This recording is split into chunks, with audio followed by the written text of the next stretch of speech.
internecie, na stronie w obronie wiary i tradycji, prawda? Jest tam mój obrachunek z życiem i dostatecznie szczegółowy.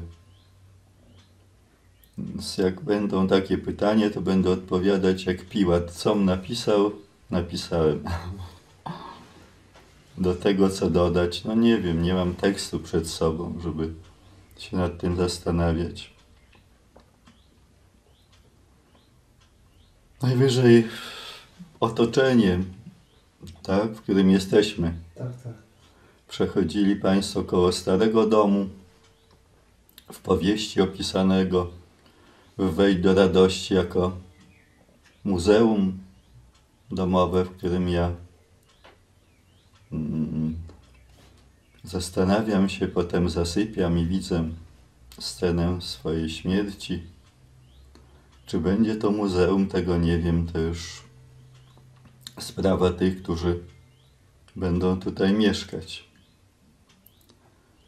A ten dom wybudował mój ojciec, zaczął budowę wtedy, kiedy ja wstąpiłem do seminarium. Więc tak blisko przy tej budowie nie byłem, ale widziałem trzęsienie tego domu, trzęsienie straszne, które powali na pewno całe miasta, nie tylko wieżowce. I widziałem je wtedy, kiedy jeszcze tego domu wcale nie było. Nawet nikt nie myślał, że tu w tym miejscu będzie dom. Była tu piwnica z cegieł, sklepiona. A wtedy już byłem w tym domu, tu siedziałem, widziałem kaplicę, którą zresztą ojciec zaplanował.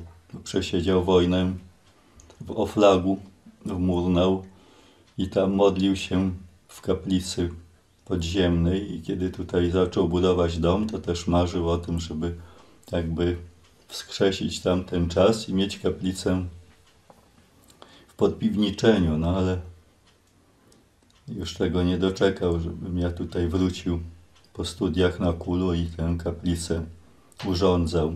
To już było po jego śmierci.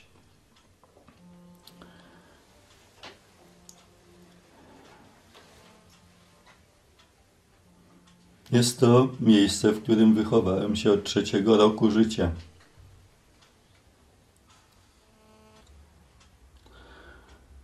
Te sprawy osobiste. Było tak. Od dziecka Pan Bóg mnie pouczał o różnych sprawach, które będą się działy w moim życiu późniejszym, aż do samego końca, przez coś, co można by nazwać snami, wizjami w porównaniu z tym, co otrzymywał święty Jan Bosko, chociaż jego było o wiele wyraźniejsze. I tak jak tam piszę właśnie w tym liście internetowym, już od najmłodszych lat wiedziałem, jaka będzie moja droga. Jako 3-letni już mówiłem, że będę księdzem i nigdy z tego się nie wycofałem. Było to absolutnie pewne.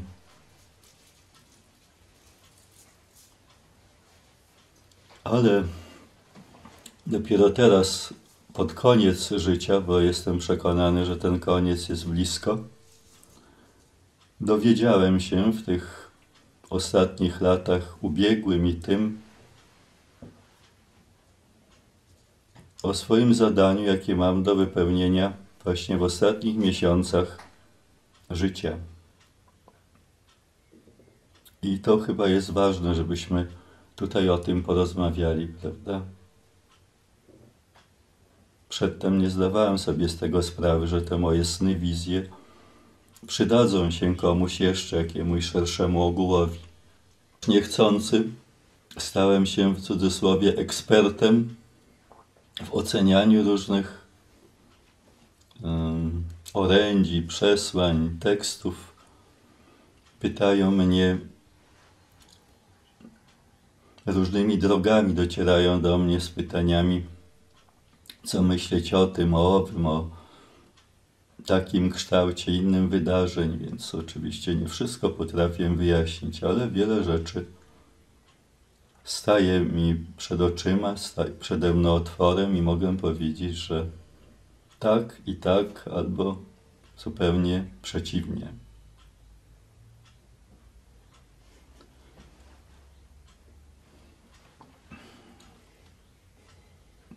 Na te tematy napisałem dostatecznie dużo. Co mi jeszcze pozostało? Mogę dzisiaj powiedzieć to, czego jeszcze nie napisałem. Między innymi moim zadaniem było przygotować ludzi i świeckich, i duchownych na męczeństwo, które nadchodzi. To męczeństwo sam przeżywałem, swoje własne, i opisałem w książce Wejdź do radości, w ostatnim rozdziale tej powieści. Dość szczegółowo, jest tam trochę fantazji, ale nie tylko. Jest tam właśnie wiele z tych moich wizji. Ale też widywałem inne sceny, na przykład grozę, jaka towarzyszyła mi jako już kapłanowi. W ciągu dnia nie mogłem być w domu, bo poniósłbym śmierć. Więc mogłem tylko nocą przychodzić do swojego domu. I doskonale pamiętam właśnie tę atmosferę tych dni. Kiedy dni musiałem spędzać w lesie i przychodzić tylko na noc, żeby się najeść, przespać. Teraz bym powiedział, odprawić mszę świętą, ale wszystko pokryjomu. To mniej więcej napisałem, więc już to piłatowe niech będzie. A czego jeszcze nie? W tych dniach uświadomił mi człowiek pewien, bardzo bojowo nastawiony do życia, że nie możesz tak jakby pod nóż podstawiać swoich współbraci i wielu ludzi, którzy czytając o tym twoim nastawieniu na męczeństwo, że idziesz z radością, nie będą w stanie takimi kategoriami o tym myśleć. A więc będę pisał w najbliższym czasie, jeśli Bóg pozwoli, jeszcze jeden list, już taki do szerszego ogółu, skierowany i do ludzi świeckich, i do księży. Jak wszyscy powinni wystąpić w tych czasach, kiedy sataniści, kiedy opętani ludzie uderzą na księży i na kościoły, jak powinni bronić. Jeżeli to napiszę, to przypuszczam, że z grubsza rzecz biorąc, moje zadanie przygotowywania ludzi do tego, co nadchodzi, zostanie zakończone.